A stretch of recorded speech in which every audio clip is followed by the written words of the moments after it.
नमस्कार। माहौल क्या है? अब एक बार फिर कनॉट प्लेस से मैं कुछ दिनों ग्रामीण इलाके में था, अब फिर इधर आ गया हूँ। दरअसल G20 की तैयारियों के सिलसिले में दिल्ली का ये पूरा इलाका बंद भी था, बड़ी चाक चौबंद व्यवस्था भी थी, इसलिए मैंने सोचा दूर ही दूर से और दूसरे इलाकों की तरफ लोगों की राय ली जाए। लेकिन जब सब कुछ खुल गया है 3 दिन 4 दिन के बाद, तो मैंने सोचा ज़रा सीपी की तरफ चला जाए, लोगों के बीच माहौल क्या है पता किया जाए।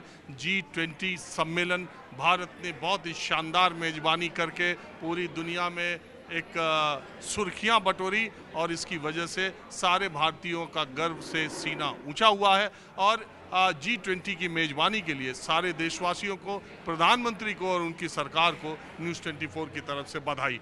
अब ये जो अंतर्राष्ट्रीय सम्मेलन था, इसका मामला तो खत्म हो गया। अब आ जाइए राष्ट्रीय समस्याओं पर और राष्ट्रीय मुद्दों पर। अब 2 दिन के बाद यानी 13 सितंबर को भारतीय जनता पार्टी की केंद्रीय चुनाव समिति की बैठक है, जिसमें आने वाले विधानसभा चुनाव के लिए वो अपने उम्मीदवारों के नाम पर मंथन करेंगे। उधर एक तरफ तो G20 करके पूरे भारत पूरे विश्व में अपना नाम कर रहा था, दूसरी तरफ इस देश की सबसे बड़ी विपक्षी पार्टी के नेता राहुल गांधी विदेश दौरे पर गए हुए हैं और पेरिस से उन्होंने ये कहा कि मौजूदा भारत सरकार यानी मोदी सरकार के ज़माने में आदिवासी, पिछड़े, अल्पसंख्यकों की आवाज़ को दबाया जा रहा है और इनको अल्पसंख्यकों में एक असुरक्षा की भावना आ रही है। वो जो PDA का फॉर्मूला था, वो बात उन्होंने कही है। तो अब जब देश 2024 के लोकसभा चुनाव के मुहाने पर खड़ा है, उससे पहले विधानसभा चुनाव होने हैं और अगले हफ्ते यानी अगले सोमवार को संसद का विशेष सत्र, जिसका एजेंडा आज तक सरकार ने सामने नहीं रखा। तो अब ये सब 2024 की दृष्टि से क्या होने वाला है और राहुल गांधी के बयान का मतलब, लोग ऐसा मानते हैं क्या कि 2024 चुनाव तक जाते जाते जो वो बात कहते हैं, सिखों की भी बात उन्होंने कही कि जो माइनॉरिटी है उसको वो असुरक्षित महसूस करती है, उसकी आवाज़ को दबाने का काम ये सरकार कर रही है। आप ये मानते हैं? वो कुछ नहीं, ऐसा कुछ नहीं है। लेकिन जो नेचुरली अपोजिशन पार्टीज़ होती हैं, जो जिनको गवर्नमेंट के अगेंस्ट कुछ ना कुछ करना है, वो अपने इशू कुछ लाने की कोशिश करती हैं, जिसमें ये भी एक इशू तो कहीं कहे गाय ने कुत्ते को मार दिया तो उसको भी इंटरनेशनल न्यूज़ बनाया जा सकता है, कोई देर नहीं लगती।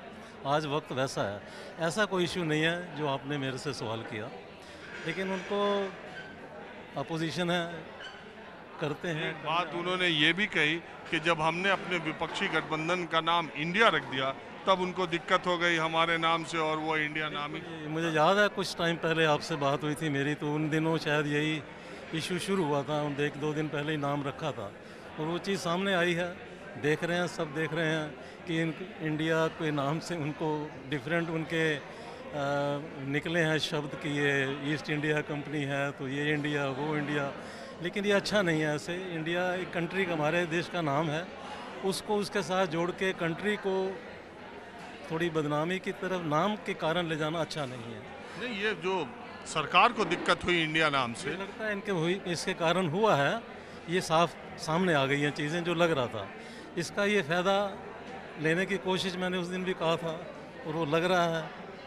क्योंकि अभी 3-4 महीने तक पहले तक जो भी अंतर्राष्ट्रीय सम्मेलन हुए, जो भी अंतर्राष्ट्रीय यात्राओं पर प्रधानमंत्री गए, हर जगह प्राइम मिनिस्टर ऑफ इंडिया था। ये पहला G20 का सम्मेलन हुआ, यहाँ पर भारत कर दिया।